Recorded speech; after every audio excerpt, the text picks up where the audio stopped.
Yeah. Yep. All right, guys. Welcome to Run It Back Philly. Sixers postgame live. Yes, I am losing my voice screaming about this stupid team. Thank you for being here. 91 people in here already. Please, before we get started, do me the favor of hitting that like button. Like button is currency for YouTube creators. It helps us more than you could ever imagine. Subscribe to the channel. We're approaching 25,000 subscribers. We're at 24,700 right now. Help me get to 25,000. The Philadelphia 76ers lose to the Memphis Grizzlies 124 to 107. Back and forth in the first half, and then it completely got away from them in the second half, and the Memphis Grizzlies ran away with it. Basically embarrassed us in the second half. The 76ers fall to 1-4 on the season. Still no Joel Embiid to be found. Still no Paul George to be found. And the whole resting for the playoffs idea becomes more and more fucking stupid because you have to make the playoffs. To rest for the playoffs, you have to make the playoffs. Let me say that again. To rest for the playoffs, you have to make the playoffs. You dumb motherfuckers. Only the Philadelphia 76ers would think we can rest our guy and put him through a ramp-up protocol and refuse to put him on the floor until we feel like he's physically ready, until this paid-off, shrill sham charania to tell everyone on ESPN that this is the new normal for Joel Embiid, and he's going to have periodic time off, and we're going to have him healthy for the playoffs. Only the Philadelphia 76ers could come up with a plan like that and then start the season and be so fucking bad at basketball that they don't even look like they could make the playoffs. Only the Philadelphia 76ers could do something this stupid. I'm not going to spend too much time up here. I would like for you guys to call me on the Discord, though. If you got things you want to get off your chest, the Discord link is pinned to the top of the chat. If you're not already in the Discord, click the link, get right in on the call-ins on the left side of the Discord, and I will put you on the show. If not, I'll just read the chat. But I really only have a couple of thoughts about this game, okay? The 76ers are really bad. They're really bad because the whole thing was built to be around Joel Embiid in the middle of the paint. He's not there. Nothing makes any sense. You have a backup center starting who's getting exposed and showing everybody why he's a backup center. You don't have a backup center outside of that. You have one ball handler, Tyrese Maxey, who's not even really a facilitating ball handler. The other ball handler that the coach plays is 40 years old and can't move anymore. I have people once in a while hitting the comments saying, what are you talking about? What did Kyle Lowry do that's wrong? He didn't do anything that's wrong. He can't move anymore. He's too old. He's hitting threes when he's open, which is nice, but he can't create offense because he's too old and slow. There's another player who's showing signs of having the ability to create offense and get to his own shot and make something happen when the other team is double teaming the only all-star on the team. And his name is Jared McCain. But we have an issue, ladies and gentlemen. The issue with that is we have another coach who is obsessed with old, slow players. Nick Nurse, much like the guy before him, Glenn Rivers, is obsessed with old, slow players. You combine that with the fact that the guy in charge of building the rosters is also obsessed with old, slow players.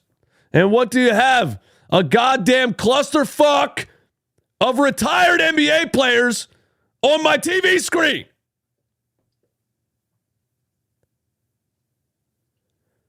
This is the waste pit of the NBA. This is the NBA's old trash, bro. Floating in a dirty trash pit. I don't know what to say. I said in the first half when Eric Gordon hit back-to-back threes, I don't care. If you are relying on Eric Gordon to score points for you to win basketball games in 2024, you're cooked. Every time Kyle Lowry makes a three, I don't care. If you are relying on Kyle Lowry to do things for you on a basketball team in 2024, you're cooked. And then the craziest thing of all time happened. Jared McCain had a couple of good minutes in the first half. Still wasn't hitting the shot, but had a couple of good minutes, made some good things happen in 4 minutes in the first half. He had 2 points, 2 rebounds, 1 assist, and was a +5 in 4 minutes. In just 4 minutes of Jared McCain, the 76ers outscored the Memphis Grizzlies by 5 points. In just 4 minutes, the 76ers outscored the Memphis Grizzlies by 5 points with Jared McCain on the floor. Yes, ladies and gentlemen, in the third quarter, while we're all waiting for Nick Nurse to put Jared McCain back in the game, because we know for a fact, right? We know for a fact that Nick Nurse realized in the first half that Jared McCain's the only ball handler outside of Tyrese Maxey who has enough speed to create offense.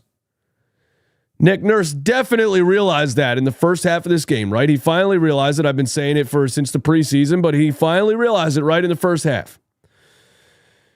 So in the third quarter, we're waiting for him to put Jared McCain back in the game because he definitely realized that.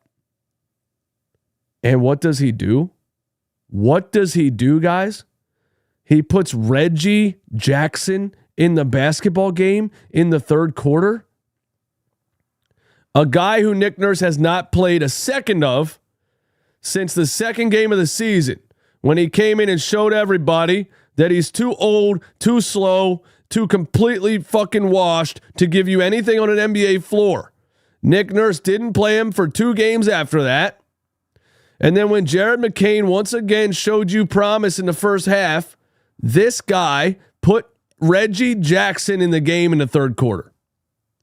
And guess what happened when Reggie Jackson came in the game in the third quarter? Josh Huff was immediately left open for another wide open three at the top of the key on a simple pick and pop by Reggie Jackson. Why? Because he can't move. Why? Because he's 35 years old. And on the other end, somebody tried to pass the ball to Reggie Jackson and he just dropped it, turnover, fast break layup for the Memphis Grizzlies. In 30 seconds of Reggie Jackson coming into the game, the Memphis Grizzlies scored 5 points. And I just don't understand it. And I'm not saying that playing Jared McCain would have won the game for the 76ers. I don't care about that because I know they're not good enough to win these games right now. But why do we always have a coach who's obsessed with playing old players and won't put the young guys in the game? And not only is he obsessed with playing old players and won't put young guys in the game, he keeps getting his ass kicked by young players. It's insane to me. And then the end of the game, what does he do? Puts Jared McCain back in the game, puts Ricky Council in the game, puts a Dembona in the game, and the 76ers start to make a run, and they cut it all the way to 14 points after being down by 20 plus. I just don't understand. You have all of these young guys. You're playing against teams who are playing all types of young guys, and you're running Kyle Lowry, Eric Gordon, Reggie Jackson. There is a 35-year-old there. Every time you look at the TV screen during a Sixers game in 2024, there's at least two 35-year-olds on the floor. It's not going to work. They're too old. You're short and old, bro. You're short and old. And then if you really look at the roster, bro, Embiid's cooked. Paul George is 34 with a hyperextended knee. Everybody is old and injured. This is the Philadelphia 76-year-olds. That's the team name now. The Philadelphia 76-year-olds. Dude, we just got cooked by Scottie Pippen Jr. I didn't even know he had a kid. We got cooked by a guy named Josh Huff.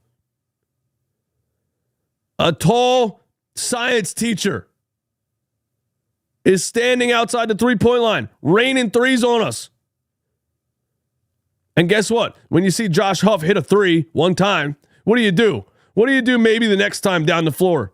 Do you guard Josh Huff? Nah. Leave him open again.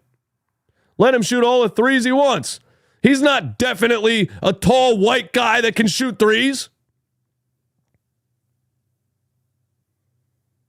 Dude, we got cooked by a guy named Jalen Wells. Jalen Wells had 14 points in the first half. Who are these motherfuckers? I'll tell you who they are. They're better than all the old guys that Nick Nurse keeps playing.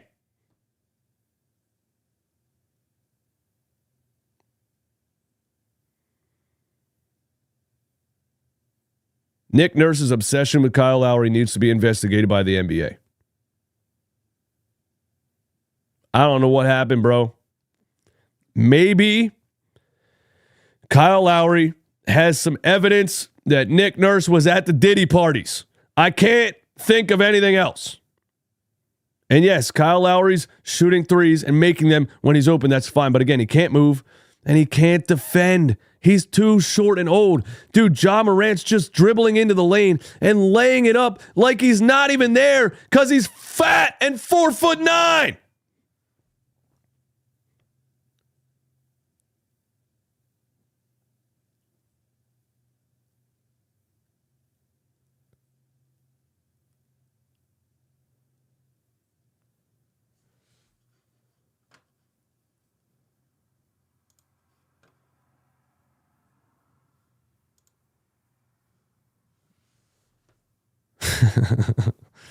Why am I still watching this? You know what I'm telling myself, man, is like,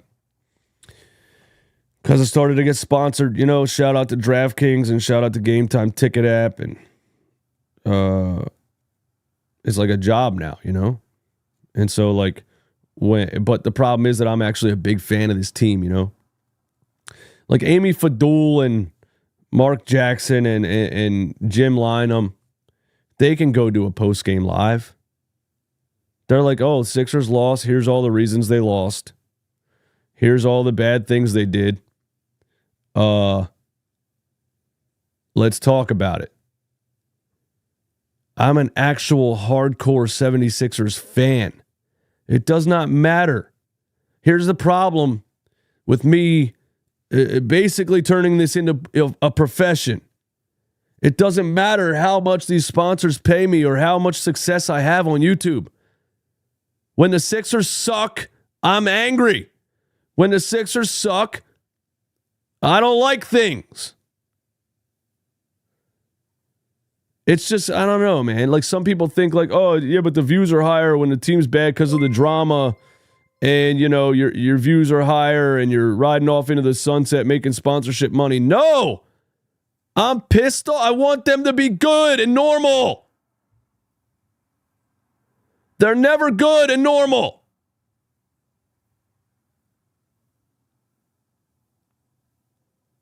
People will see me in public. They're like, dude, your podcast is doing great, isn't it? I'm like, the Sixers suck. What do you mean my podcast is doing good? The Sixers suck. I want the Sixers to be good. For some reason, I was born with a sickness of wanting the Philadelphia 76ers to be good.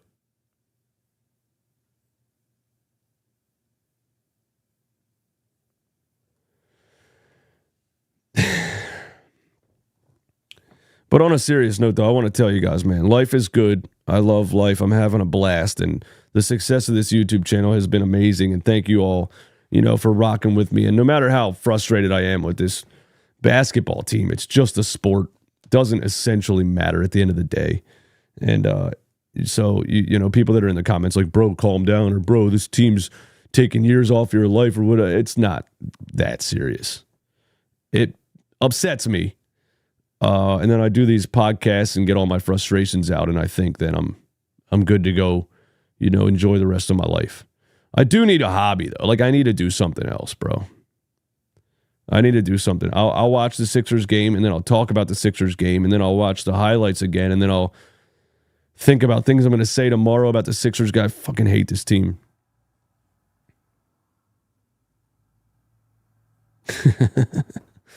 I need a break from this team right now. We're 5 games into the season. I need a break from this team. I need a break from this team, man. Should we even look at the stat sheet? Should we even bother looking at the stat sheet? Let's look at it, guys. Let's put ourselves through misery for just a couple more minutes, and then you guys can go have a wonderful, beautiful Saturday night. Okay. Should we even look at the stat sheet? Let's do it. 350 in here. Thanks for being here. At least hit the like button for my pain and misery, okay? At least do that. Here's the team stats. Sixers versus Memphis Grizzlies. Brought to you by DraftKings Sportsbook. New users can get $200 in bonus bets when you bet just $5. Using promo code RUNITBACK. For some reason, DraftKings still had the 76ers favored in this game. You could have won very easy money by just knowing that the 76ers suck and going and putting $5 on it on DraftKings. I don't know if DraftKings is about to catch up to the Memphis Grizzlies, but they were underdogs against the Bucks. That was an easy bet. They were underdogs against the 76ers, who were 1-3. Easy bet. Anyway, 76ers shot 40% from the field. Grizzlies shot 55. 76ers shot 41% from 3. That's actually very good. Or 16 for 20. Only getting 23-point shots off in an NBA game in 2024 is not good. Let's see. The Sixers got out-rebounded 52-33. Once again, out-hustled, out-worked, out-rebounded. We thought Andre Drummond somehow single-handedly was going to fix all of our rebounding woes. Well, he didn't. We're getting smoked on the boards. You know why? Zach Edey, Jaren Jackson Jr., Josh, all these dudes are 7 feet tall, bro. Every NBA team has 16 motherfucking 7-footers. Then the 76ers have one guy that's 6'11" and a bunch of goddamn midgets running around.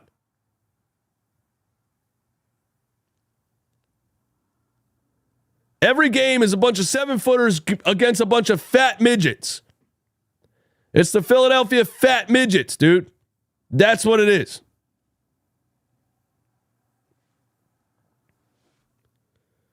We got out-assisted 35-22. What else?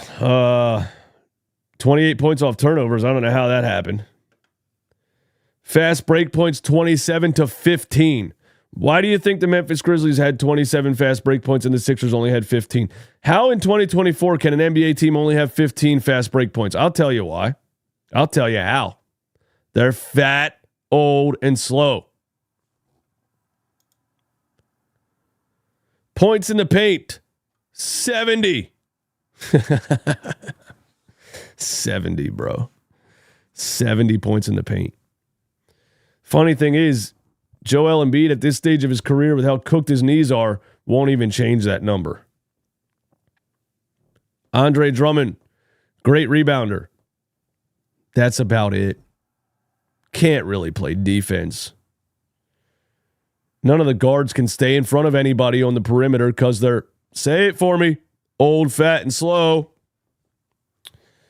Their largest lead was 25. We were up by 9. We were up by 9 in the second quarter.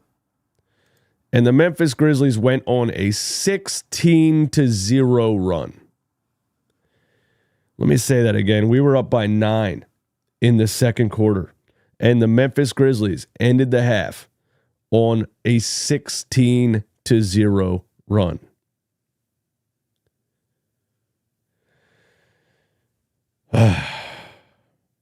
Now, what do they do? What do they do? Let's see if there's anything. Let's see if we can go see maybe Nick Nurse postgame on Twitter. Let's go see if we can do a Nick Nurse postgame on Twitter real quick. Because there's got to be, people got to be asking him questions, right? They got to be asking him questions. They got to be like, hey, you know, here we go. 7 minutes ago, Nick Nurse, 1 minute and 50 seconds. Let's listen to it. Let's listen to what Nick Nurse said after the game. Let me make sure this is here. There we go. Here we go. Through these first 5 games, has there been anything in particular that you've been just surprised that it just like hasn't? Like, well, even with the is that an echo? It's probably an echo, isn't it? Let me fix this real quick. Caveat of who you're missing. Yeah, no, I think. Listen, we certainly thought that connectivity and chemistry. I think our 1 and 2 things were our health and our chemistry with all new guys, right? And that part is just, we're just really unconnected, right? We're just really unconnected, from guarding your man to getting beat to coming to help. Not there, we do. Then the next play's not there. Like just the connection you need. All 5 guys defensively is one thing. Then it goes to can we secure the rebound, and then just getting some feel of where the next pass is on offense and stuff. I think again it's the offense is a major problem, and we've just got to is a major problem of where the next pass is on offense and stuff. I think again it's the offense is a major problem. The offense is a major problem. And we've just got to, when we draw 1.5 or draw 2, we've got to move it to the next man a lot better. I think guys are trying to make plays, maybe a little too much. I don't ever see that as though they're being selfish trying to get there. I think they're trying to make a play to help, but sometimes the play is to get off it and get it moving and get into the next action. But again, just like all that stuff, connectivity, like even when we're out on a 4-on-2 break or 3-on-2 break, things are not that smooth. It seems like getting. Yeah, how are they doing everything wrong? Like every part of basketball, this team is doing wrong right now. It's a good point, Nick Nurse. They can't even run a fast break and be in the right spots. How are they this bad? I was dumb enough to think that Tyrese Maxey with this supporting cast was going to be a good basketball team. Am I okay? Do I have brain damage? I know I was hit in the head as a child because my parents let me play midget football. And the coaches used to put us in tackling drills where we would intentionally slam our heads together. Is that why I'm stupid enough to believe that the 76ers were going to be good? I think it might be that. In advantage situations, you could see we were trying to take advantage of them, and we missed a couple layups, throw a couple away, throw it too early, and take our advantage away, turn a 3-on-1 into a 1-on-1, and just things like that come with playing together a little bit more. Well, all we can hope is that Nick Nurse is right, and the Sixers are going to get better. Right now, they suck. And Nick Nurse's obsession with Kyle Lowry needs to be investigated. Shout out to A becoming a member of the channel. I thought you were already a member of the channel. Well, member for 31 months. A has been a member of the channel for 31 months. Keith Pompey reported that Embiid assaulted a reporter. What the fuck is going on with my basketball team? What? Bro. Stop it. Hold on. Let me make sure the comments are. Keith Pompey reported that Embiid assaulted a reporter. What?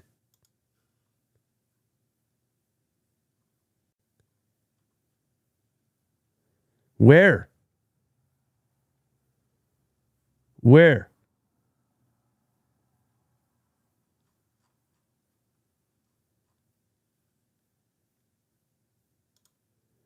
Oh boy, people will remember the Sixers season for all the wrong reasons. The team just dropped to 1-4, and Joel Embiid assaulted a reporter in the locker room. What?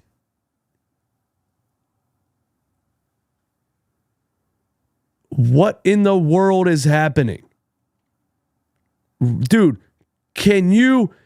I know it's the Sixers, and we should have expected mass levels of dysfunction. But they are really taking it to a new level in 2024.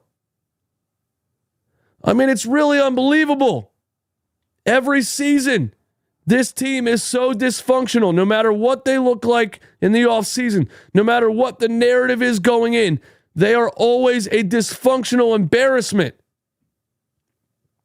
And now you got ramping up. You got the team lying to the fans and getting fined by the NBA. You got the team finally admitting that Joel Embiid has knee swelling.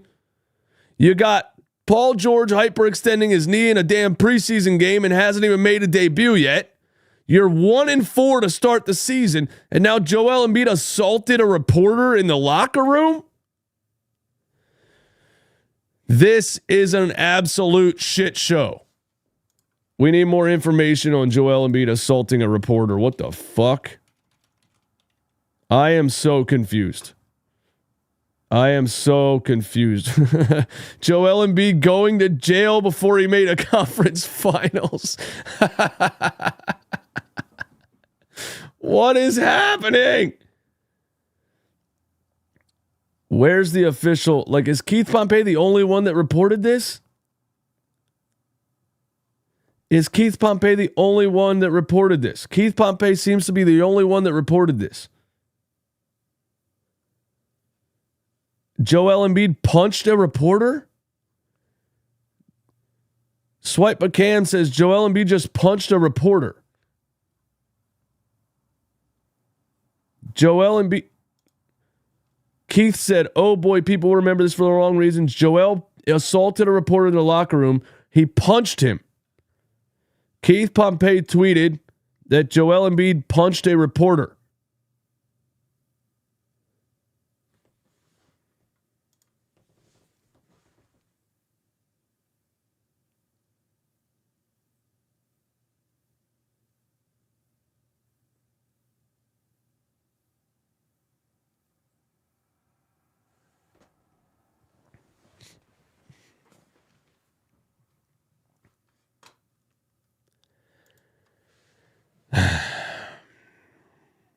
Hello, my name is DJ Eastwood,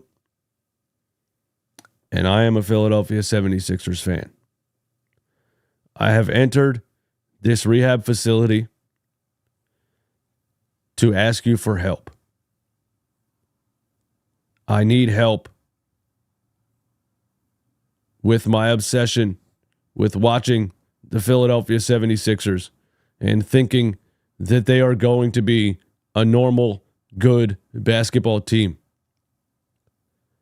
Consistently watching this team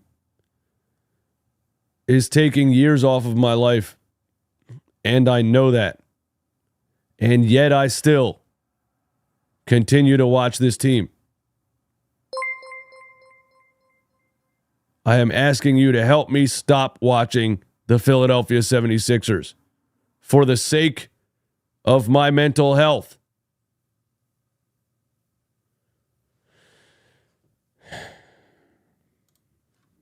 Somebody super chatted. Where's the super chat? Why is the chat going crazy right now? The reporter must be Marcus Hayes. I hope it is. Hey, listen. If the reporter is Marcus Hayes, who wrote an article and mentioned Joel Embiid's son and his deceased brother, then then the reporter deserves every ounce of pain that was inflicted on his face by Joel Embiid's fist. If Marcus Hayes had the audacity to walk into that locker room and put himself in the vicinity of Joel Embiid and got punched in the face, he deserved every ounce of pain that was inflicted on his face by Joel Embiid's fist. Thank you for bringing up that it's probably Marcus Hayes. I hope that it is. That's the only thing that would make sense. Because if somebody wrote an article about me, and I'm not some type of tough guy, but if somebody wrote an article about me and mentioned my son and one of my deceased relatives, I would punch them in the face. He deleted the tweet. It was so oddly worded, though, too. Like, it was so oddly worded. Oh, boy. People will remember the Sixers season for all the wrong reasons. The team just dropped to 1-4, and Joel Embiid assaulted a reporter in the locker room. And that's all he said. But he did reply to his own tweet and deleted it. He said he punched him. I am absolutely confused. But if it was Marcus Hayes, then it makes perfect sense. I don't know what else to say. This team is an absolute fucking disaster. And they don't deserve a single fan to enter the arena anytime soon. They don't deserve a single fan to purchase a jersey. They don't deserve us to waste our time paying YouTube TV bills or whatever you pay to watch TV to watch this team.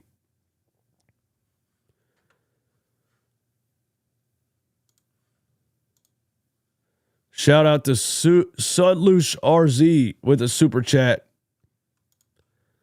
Fire Daryl Morey. He's behind it with a couple of executions. He's behind it with a couple of executives. Get a real GM. The plan is there is no plan. They just hope Joel will be back soon.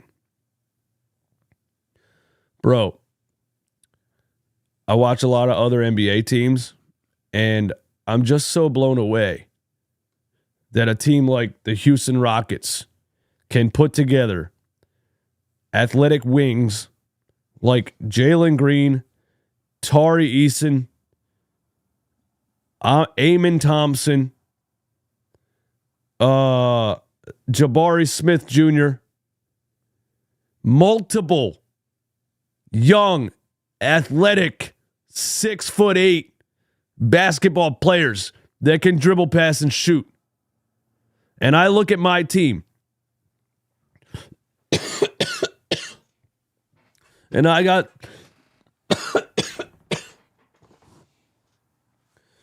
39-year-old Kyle Lowry,